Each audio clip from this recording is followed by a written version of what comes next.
안녕하세요. 엔타임 강사 강현입니다. 오늘 엔드타임 199강 엔드타임 포인트 13강입니다.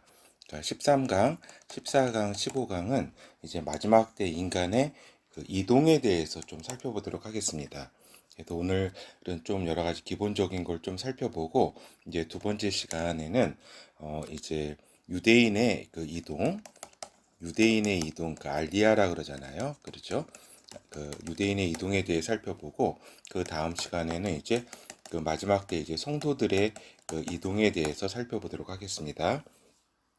그렇다면은 그 저기죠. 그 먼저 보면은 이제 인간의 그 인구 및 이동의 파악은 이제 사회를 이해하는데 가장 기초가 된다는 사실을 먼저 말씀을 드립니다. 이제 요 현대 저기 피터 드러커 이제 경영학 창시자잖아요. 이분도 이제 그 인구의 파악을 통해서 그다음에 인구 이동을 통해서 이제 사회를 이렇게 그 정확하게 파악했던 분 중에 하나고 이분이 가장 강조했던 것이 그 인구를 이제 파악을 하는데 이렇게 굉장히 이렇게 기초적인 작업을 가장 먼저 선행이 돼야 된다. 이런 이야기도 이렇게 했다는 사실을 우리가 알고 또 마지막 때에 인간의 그 이동은 어떻게 될 것인가에 대한 걸 파악해 보면서 또한 마지막 때를 이렇게 파악하는 것도 하나의 그 중요한 어떠한 포인트라고 할 수가 있겠습니다. 그렇다면은 그 인간의 역사는 먼저 간단히 말씀드리자면은 인류 인류의 역사는 인류 이동의 역사라고도 말할 수가 있다라고 하는 겁니다. 그렇죠. 그래서 그 노아 홍수 이후에 여기 아라라산 아래 그 메소포타미아 이제 문명이 이렇게 꽃을 피웠고 각각의 하나님께서 이제 번성하라 이렇게 말씀하셨듯이 각각의 지역으로 이제 인류는 이제 퍼져나가게 된 거죠. 그렇죠. 이렇게 퍼져나가게 된 거죠. 이렇게. 그렇죠.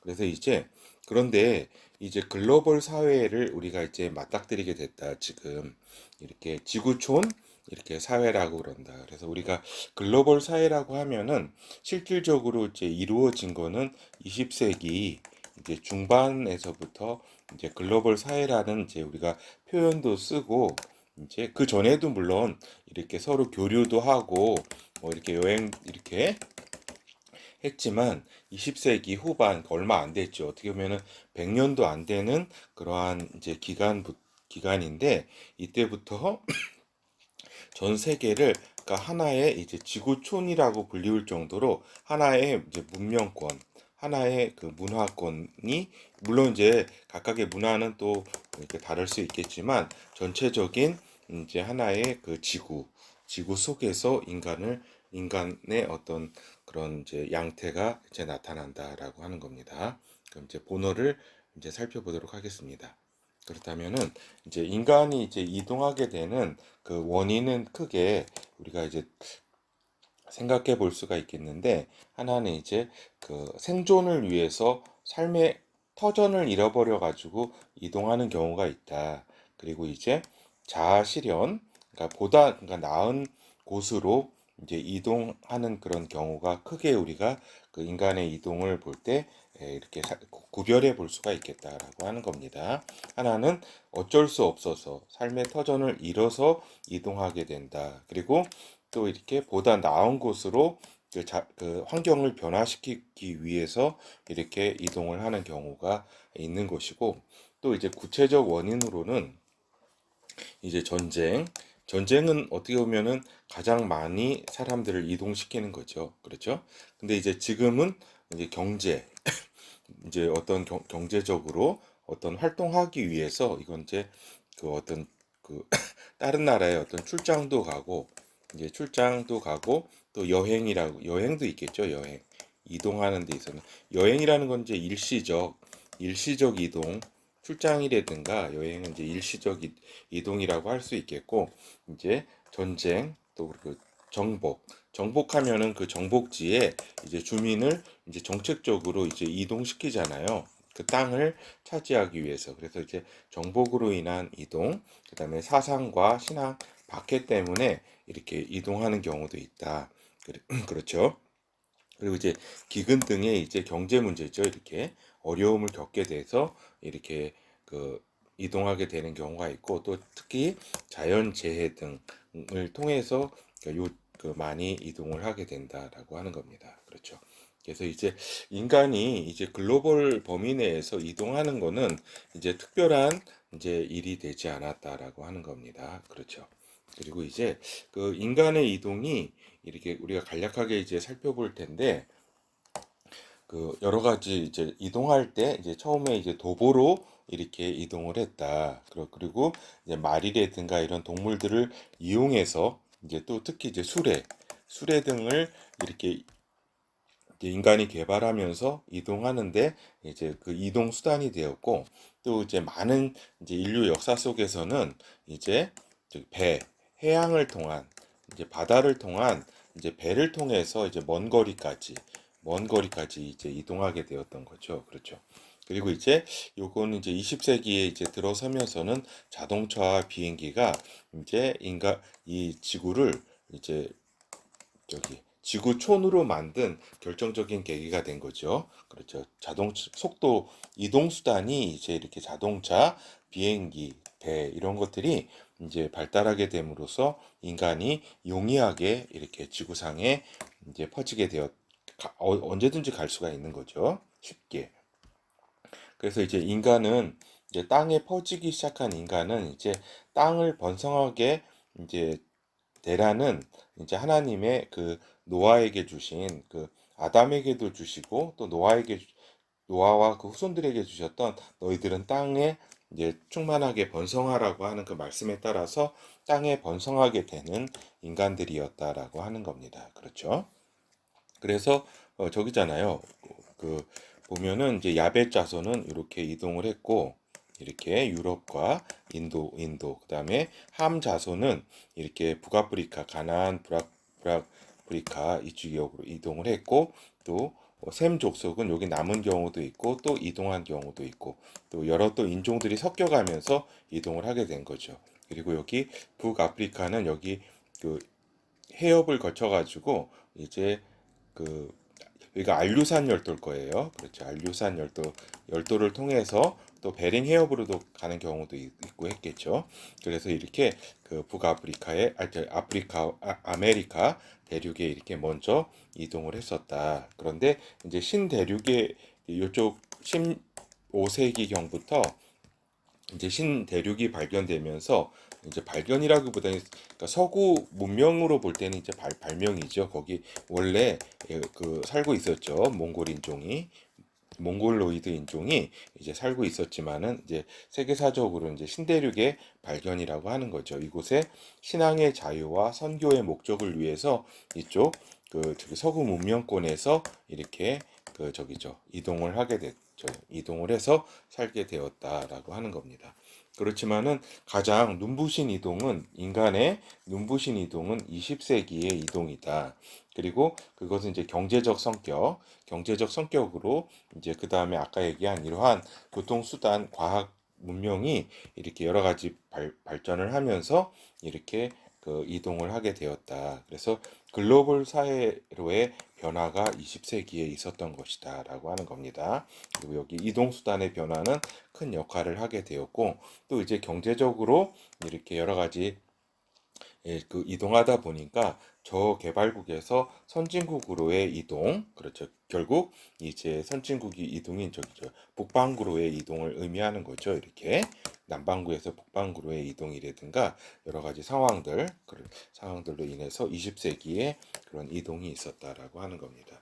그리고 이제 2차 그 20세기 이제 전반기 때에 이렇게 유럽에서 요 나치 박해라든가 여기 전쟁을 그 여러 가지 상황을 통해서 이 미국으로도 많이 이렇게 이동을 했다라고 하는 겁니다. 그래서 이제 또 이 이동을 통해서 이제 20세기를 미국이 더 이렇게 발전하는 그러한 그렇죠. 이민자들이 오게 됨으로써 이런 아메리카 대륙이 이렇게 여러 이 구대륙이라 그러는데 요 신대륙들이 더 이제 경제적인 활력을 얻게 된 경우도 있다라고 하는 겁니다. 그렇죠. 그래서 이제 우리가 인간 이동에 대한 주요 쟁점을 이제 지금이 이제 2011년 7월이잖아요. 여기 이제 쟁점에 대해서 이 시점에서 한번 살펴보도록 하겠습니다. 그렇다면은 지금은 이제 코로나가 인간 이동에 미치는 영향은 어떠한가라고 하는 겁니다. 여기에는 이제 인간 이동을 볼 때는 이제 통제 관리에 대한 개념이 이제 처음으로 인류 역사상 이제 전염병으로 말미암아서 인류 전체를 글로벌 범위 내에서 통제를 완전 통제라기보다는 이제 관리를 의미하는 이제 통제를 의미하죠. 이게 인간 전체에 대한 이제 그 통제의 저기 어떤 시대가 이제 열리게 되었다라고 하는 겁니다. 그 지금까지 인간 이동은 저기죠. 여러 가지 그 뭐야 여권과 이제 비자 발급이 있어야지 그 허락이 있어야지 이렇게 그러니까 단위별로 통제를 했었는데 이제 이 코로나라는 것이 국가 단위를 넘어서 전 세계 단위 수준에서 통제를 관리를 하려고 하고 하는 것이다라고 하는 겁니다.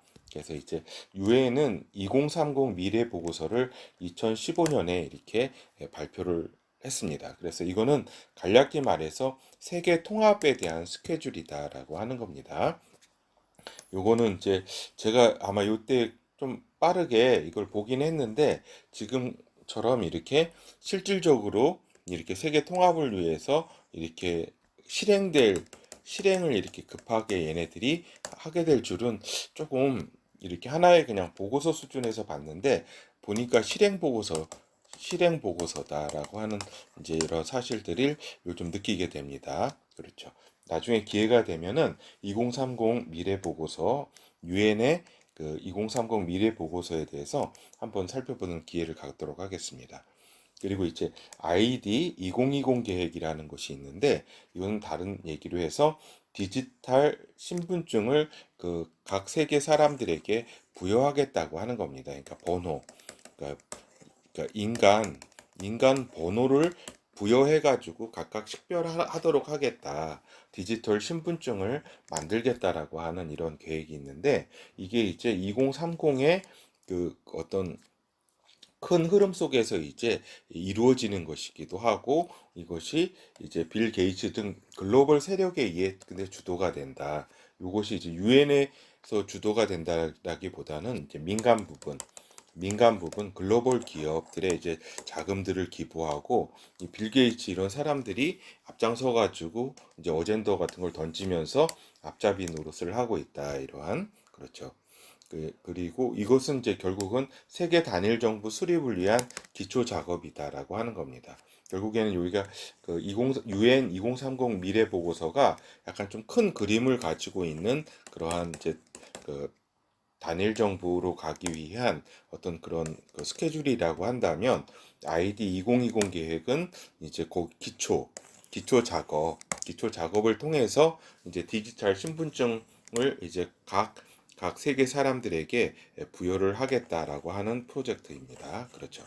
그리고 이제 한 가지 더 말씀을 드리면 이제 백신과 백신 여권화에 대해서 간략하게 말씀드리면은 요 백신을 이렇게 이제 짐승의 표로 곧바로 이렇게 규정하는 분이 있는데 그거는 이렇게 지금의 상황으로 볼 때에 그것은 이제 그 옳은 규정이 아니라고 하는 겁니다. 이 백신을 얘네들이 이렇게 강하게 이렇게 추진을 하고 그다음에 이게 백신 여권화를 하는 거는 어떻게 보면은 이제 이러한 디지털 이제 신분증을 발급하기 위한 이제 그 노력 중에 하나죠. 노력 중에 하나고 이걸 통해서 이제 나중에 이제 통제 칩으로 가기 위한 어떤 발판을 놓는 것이고 어떤 그 환경을 조성하고 이런 그렇죠. 그 시스템을 구성하는 건데 요 통제칩 그러니까 나중에 적그리스도 세력이 이제 통제칩을 통해 가지고 이제 그 666 표를 이렇게 발급을 하게 되잖아요.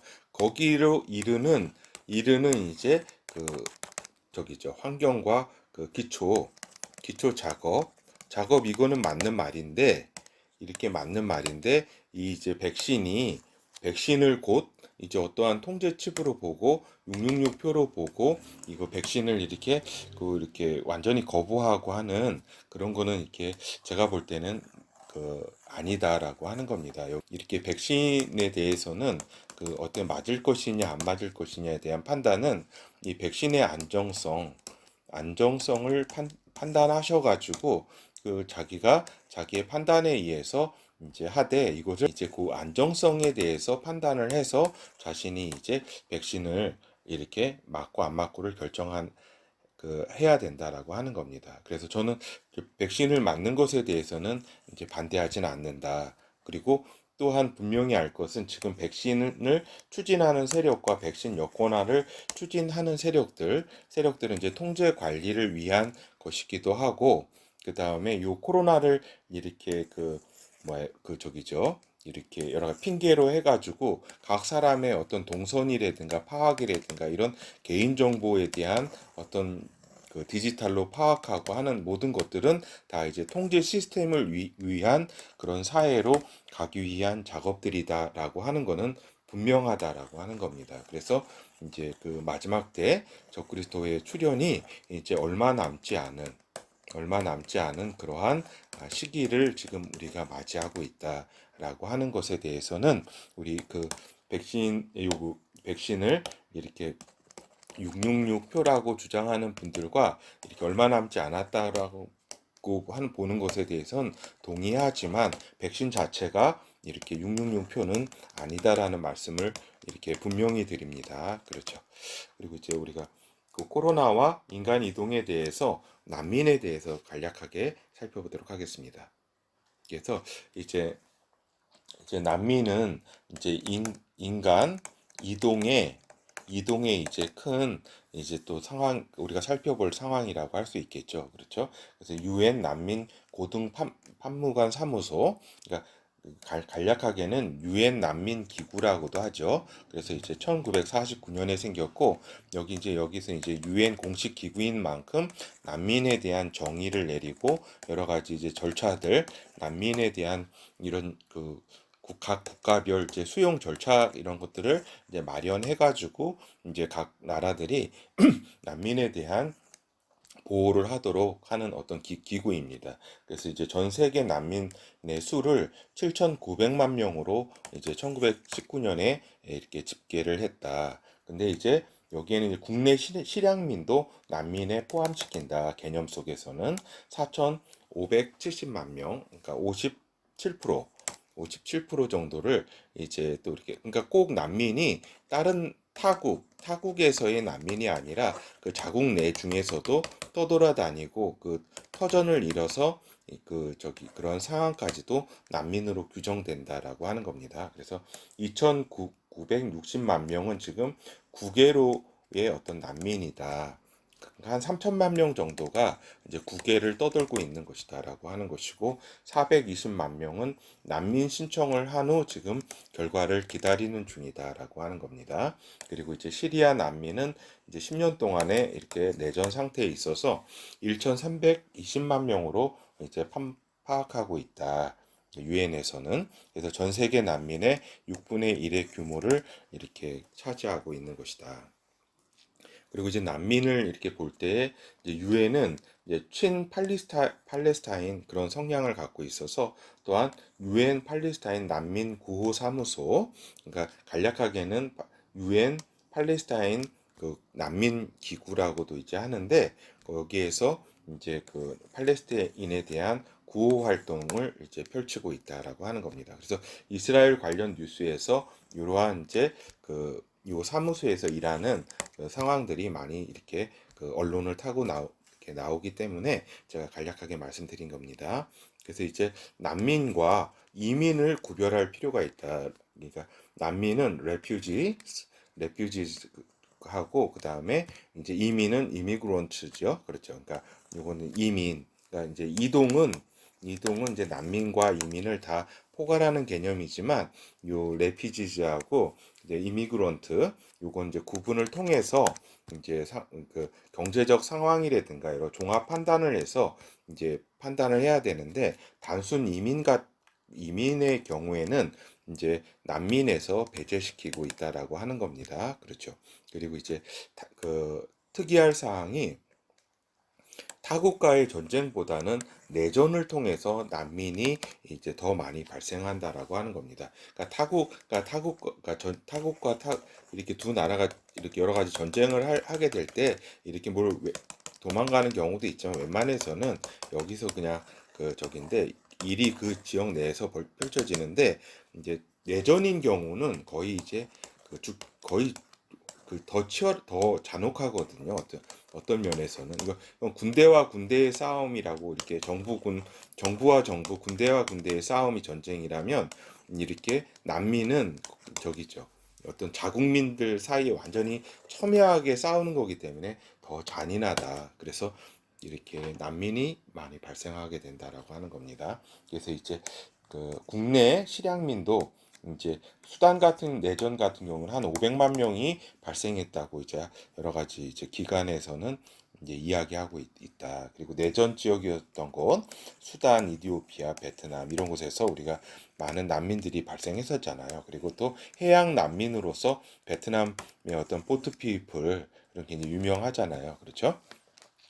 그리고 이제 베네수엘라 같은 경우는 경제 문제로 360만 명의 이렇게 난민이 발생했다라고 보고 있습니다. 근데 이제 많이 이렇게 해외로 나가지는 않았고 이제 국내에서 많이 그 국내 실향민이 많이 된 거죠. 그래서 이제 그 베네수엘라 같은 경우는 특이하게 이제 내전이 아니라 그 어떻게 보면은 국내 정치의 어떤 그 자폭이죠, 자폭. 그렇죠. 그 좌익 세력들의 어떤 포퓰리즘 정책에 의해 가지고 이제 완전히 국가 경제가 망가지면서 해외로 많이 이렇게 나가기도 하고 그랬죠. 완전히 그렇죠.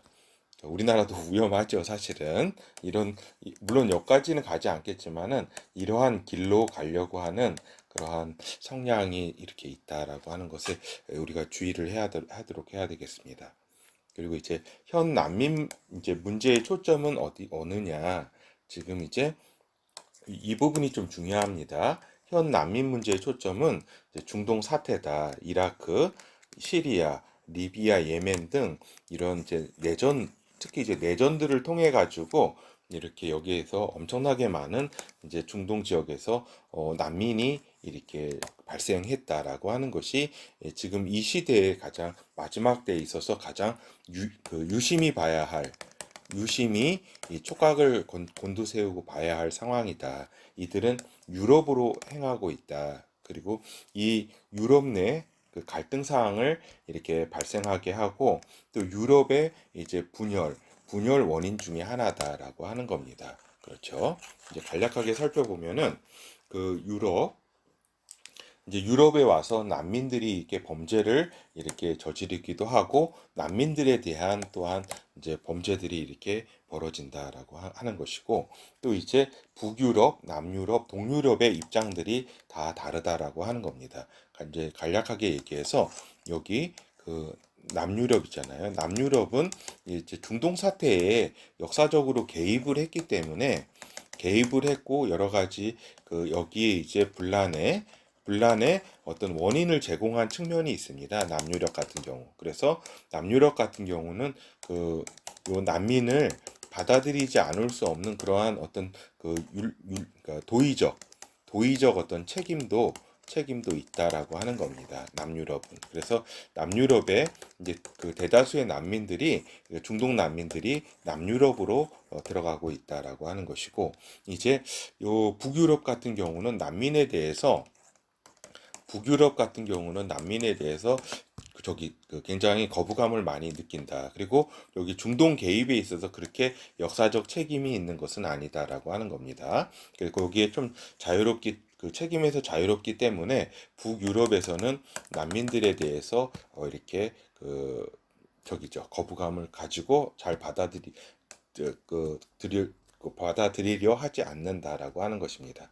그리고 여기 동유럽 같은 경우는 가장 난민에 대한 거부감이 가장 심하다라고 하는 겁니다. 왜냐면은 동유럽은 여기 이제 중동 그 이제 오스만 제국의 이제 시대가 강했을 때, 그리고 이때 이제 그 동유럽은 그 이슬람에 이제 가장 그 공포를 느끼는 지역이었기 때문에 이 이슬람 세력이 오는 것에 대해서 가장 거부감이 심하고, 폴란드, 체코, 슬로바키아 이런 나라들은 절대 거부를 하고 있다. 그러니까 완전히 이제 이슬람 공포가 그 밑에는 이렇게 차지하고 있는 것이고, 그 이슬람이 지배가 여기 그 저기잖아요.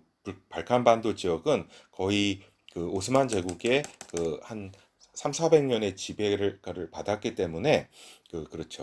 그런 영향들이 가장 크다라고 하는 겁니다. 그래서 이러한 입장들이 그러고, 결국 보면은 여기 후 로마 제국이 형성될 때에 요 북유럽과 동유럽이 이렇게 여기에 이제 빠지게 되는 것은, 이렇게 빠지게 되고 이렇게 하는 것은 이러한 난민 문제에 관한, 또 이슬람 문제에 관한 그 입장에 대한 그러한 것도 크게 작용할 것이다라고 우리가 예측해 볼 수 있다라고 하는 겁니다.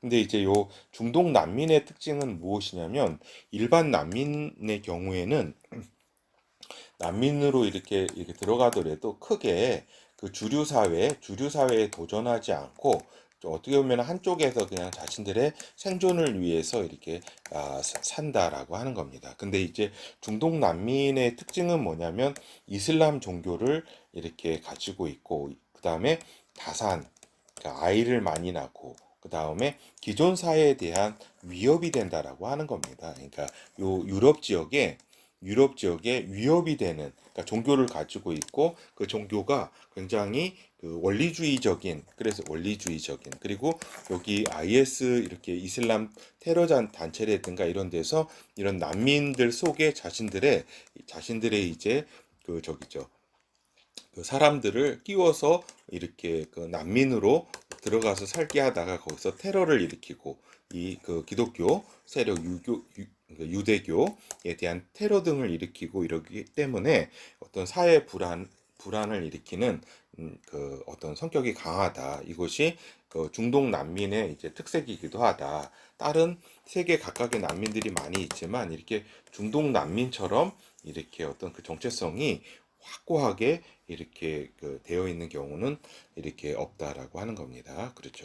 그래서 이제 요곳은 이제 그 여러 번 말씀드렸지만, 그 유럽과 중동 인종이 이제 섞이고 있는 그런 상황을 잘 나타내고 있는 것이다라고 하는 겁니다. 그래서 이런 2010년, 11년 이제 시리아 그 내전 등을 중심으로 해가지고 지금 펼쳐지고 있는 이러한 그 난민들의, 그러니까 인구의 이동, 사람의 이동이, 그러니까 인간의 이동이 지금 다니엘서 예언의 그 성취를 위해서 지금 작동하고 있는 것이다라고 하는 겁니다. 그렇죠. 후 로마 제국의 어떤 그 성격이 그 인종과 인종이 섞인 그 나라들이라고 표현되어 있기 때문에, 지금 그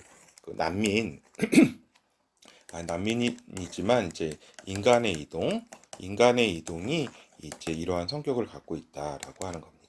그래서 이제 다니엘서 2장 31절에서 43절, 왕께서 그 발과 발가락이 얼마는 토기장이의 진흙이요 얼마는 철인 적을 보셨은즉 그 나라가 나뉘울 것이며, 왕께서 철과 진흙이 섞인 것을 보셨은즉 그 나라가 철의 든든함이 있을 것이나, 그 발가락이 얼마는 철이요 얼마는 진흙인즉 그 나라가 얼마는 튼튼하고 얼마는 부서질 만한 것이며, 왕께서 철과 진흙이 섞인 것을 보셨은즉 그들이 다른 인종과 서로 섞일 것이나 피차에 합하지 아니함이 철과 진흙이 합하지 않음과 같으니이다. 그렇죠. 여기서 분명히 이제 철과 진흙, 이것을 그들이 서로 다른 인종인데 서로 섞이게 될 것이라고 이렇게 표현되어 있고, 그렇지만은 그들이 결국 이렇게 완전히 이렇게 합해지지는 않을 것이다라고 하는 겁니다. 그러니까 용광로처럼 이제 이렇게 그 문화 속에서 하나가 되지는 않을 것이다. 그래서 유럽, 진흙, 중동 민족, 유럽 민족이 서로 합하지 않게 될 것이다라고 하는 겁니다. 근데 지금은 이렇게 섞이고 있는 그런 과정이다. 다른 인종이 지금 섞이고 있는 과정이다라고 하는 사실을 이렇게 잘 지금 이렇게 다니엘서 예언의 성취 과정에 있다라고 하는 것을 잘 인식을 해야 한다. 근데 지금 여기에서 이제 유럽의 정치적 위선주의, political correctness라고 하죠. 그러니까 정치적 위선주의, 정치적 올바름인데 올바름은 무슨 올바름이에요. 위선주의지. 거기에 이제 유럽과 중동 이슬람이 이제 만나게 되는 거죠. 그렇죠. 그래서 이제 마지막 때를 향해서 이제 큰 두 세력이 이제 하나가 되는 그러한 이제 하나가 되려고 하는 뭐 결국 될 수는 없겠지만은 그러한 이제 후 로마 제국을 이렇게 이루고자 하는 것이다라고 하는 겁니다. 그렇죠. 지금 근데 이제 이게 지금의 어떤 이제 그 PC 좌파적인 정치적 위선주의가 문화적으로 이렇게 리드하고 있지만 또 이러한 저기죠 인종주의 아니 저기 난민에 대한 반발로 강력한 이제 또 우익 정파들이 또 이제 정권을 또 이렇게 차지하는 그런 상황들도 발생하게 된다는 점을 또 같이 기억하셔야 된다라고 하는 겁니다. 그래서 이제 시간이 많이 지났는데 빨리 결론을 살펴보도록 할게요. 그러니까 마지막 때는 이제 글로벌 시대다라고 하는 사실을 이제 기억해야 한다. 글로벌 시대. 그래서 이제 많은 역사 속에서 많이 마지막 때를 이렇게 주장을 했지만 이 글로벌 시대가 오지 않았기 때문에 그것은 이제 단편적인 이해였다라고 하는 겁니다. 그렇죠. 지금 마지막 때는 것은 글로벌 시대가 되었기 때문에 우리가 이제 마지막 때로 강력하게 볼 수 있다라고 하는 겁니다. 요한계시록 13장 7절에 보면은 또 권세를 받아 이제 적그리스도 얘기하는 겁니다.